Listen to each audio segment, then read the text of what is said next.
लोग हमसे कहते हैं भारत हिंदू राष्ट्र कैसे बनेगा।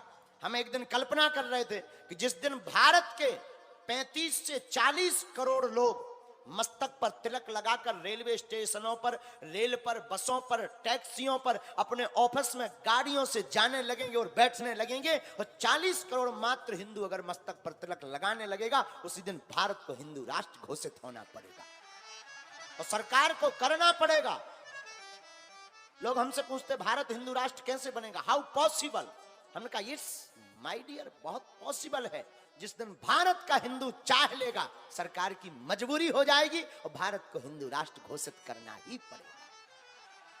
लेकिन हिंदू भी सो रहा है, इसीलिए तो पत्थर खा के रो रहा है।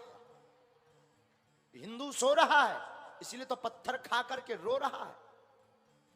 लेकिन हम फिर भी कहेंगे कि अब भी मौका है, संभल जाओ और सुबह शाम उठ करके मस्तक पर तिलक लगाओ।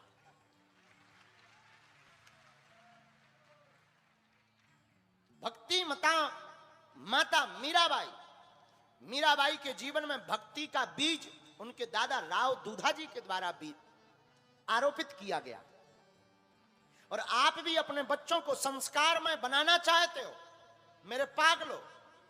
अगर तुम भी चाहते हो कि तुम्हारी बेटी और तुम्हारा बच्चा तुम्हारा नाम रोशन करे, कोई तुम्हारे ऊपर टिप्पणी ना करे, कमेंट्स ना करे, तो मेरी प्रार्थना है अपनी बेटी को और अपने बेटे को रामचरितमानस जरूर पढ़वाना, ताकि बेटी किसी पराये के घर जाए तो वह उस घर के लोग माता पिता को गाली ना देवे कि कुछ नहीं सिखाया। कुछ पढ़ाना या ना पढ़ाना, संस्कार जरूर दे देना। बिना पढ़े ही संस्कार पढ़ने मात्र से काम हो जाएगा। लेकिन इसका मतलब ये नहीं कि विद्या अध्ययन ना करवाना, खूब करवाना, लेकिन बिटिया को और बेटा को रामायण पढ़ाना, सुबह नहीं तो शाम। प्रत्येक माता पिता का यह कर्तव्य है, प्रत्येक माता पिता का। 5-5 दोहा पढ़वाओ, रामचरितमानस के गीत गुनवाओ, हनुमान चालीसा का पाठ करवाओ। जिस दिन ऐसा प्रारंभ हो जाएगा ना, उसी दिन भैया तुम्हारा बालक सभ्य हो जाएगा। बच्चे को बहुत गुस्सा आती हो, बहुत क्रोधी हो, हटी हो, कोई दिक्कत नहीं। आप रोज 5 पाठ, 5 दोहा रामचरितमानस के करवाओ बच्चे से, और सोमवार के दिन शंकर जी को अभिषेक करवाना प्रारंभ कर दो। आपका बालक विदिन 1 साल में क्रोध पर कंट्रोल कर लेगा। प्रत्यक्ष प्रभाव,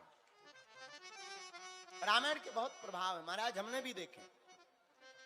रामचरितमानस एक ऐसा ग्रंथ है जिसमें पूरी दुनिया के उत्तर भरे पड़े। संसार का ऐसा कोई प्रश्न नहीं जिसका उत्तर रामचरितमानस में ना हो। इसलिए रामचरितमानस को पढ़वाओ, अपने बच्चों को संस्कार। प्रातः काल कैसे उठना चाहिए बच्चों को सुना सिखाओ। आजकल के बच्चा तो 10 बजे उठत है, अब मम्मी डैडी भी विचित्र हैं, तो लड़का वाले विचित्र ना हो तो क्या हो। बोलो सीताराम, जोर से बोलो। अब मम्मी डैडी भी, आजकल के पापा भी बड़े खतरनाक होते हैं। हमारे जमाने में बाप जैसा होता था। हमारे समय में बाप का नाम सुनते ही धरती खिसक जाती। माताजी से तो थोड़ा सपोर्ट मिलता था, पर बाप तो बाप होता है। अब आज के जमाने में बाप भी बड़ा अद्भुत हो गया है। एक जगह बाप अपने बच्चे को व्हाट्सएप पे मैसेज कर रहा था, बेटा पढ़ाई क्यों नहीं कर रहा। बेटा कह रहा था पापा पढ़ रहा हूं। बाप ने कहा झूठ मत बोल वरना एक मुक्का मारूंगा। बाप ने एक मुक्का लिया, व्हाट्सएप पे भेज दिया। बेटा ने भी रोता हुआ स्टिकर भेज दिया। बताओ, मुक्का भी घल गया, रो भी लिया और पिटा भी नहीं कोई। हमारे जमाने में एक चांटा 3 दिन तक इस एक्सरा मशीन से उलझी रहती थी। लोग पूछते थे ये क्या है, कुछ नहीं, निशान है। किसके? बाप के। और बाप को भी तभी लगता था कि हम बाप हैं जब तक 4 बच्चों के बीच में अपने बेटा को पीट ना ले। नहीं तो बाप को भी नहीं लगता था कि हम बाप हैं। हमारे जमाने में पिताजी भी जहां खेल रहे हो, जहां 20 लोग बैठे होते,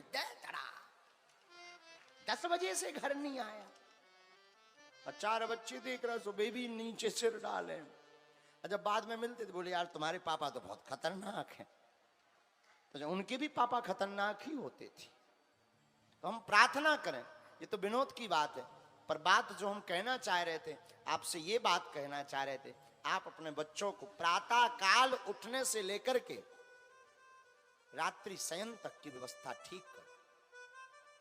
प्रातः काल 5-6 बजे के पहले तक उठा दो बच्चों को। अब 10 बजे खुद माता पिता उठते हैं, अब बच्चे क्या उठे? 5-6 बजे सो करके उठवाओ। इसके बाद में 2-5 मिनट कीर्तन करवाओ प्रातः काल। फिर इसके बाद में भगवान नाम जप करवाओ, फिर पढ़ाई करवाओ, स्नान करवाओ, सूर्य भगवान को अर्घ दिलवाओ, रामचरितमानस का पाठ करवाओ। बच्चों को स्कूल जाने दो, स्कूल से आवे जय सिया राम, जय श्री कृष्णा, हेलो हाय नहीं। अब आजकल आगे को लोगों जो मॉडर्न जमानो, हेलो दूर ही से ऐसे हाथ हलाओ के लौट के मत आना, जरूरत ही नहीं है, जैसे ऐसे हेलो मत आना। सीताराम, जय श्री सीताराम, जय श्री घनश्याम, जय श्री कृष्णा, जय बागेश्वर धाम, ऐसे संबोधनों को प्रारंभ करो। आप अपने बच्चों को अगर संस्कार देंगे, हम प्रण के साथ कहते हैं आपका घर सुधर जाएगा, आपका परिवार सुधर जाएगा, आपके समाज की संस्कृति सुधर जाएगी और हमारा भारत भी सुधर जाएगा।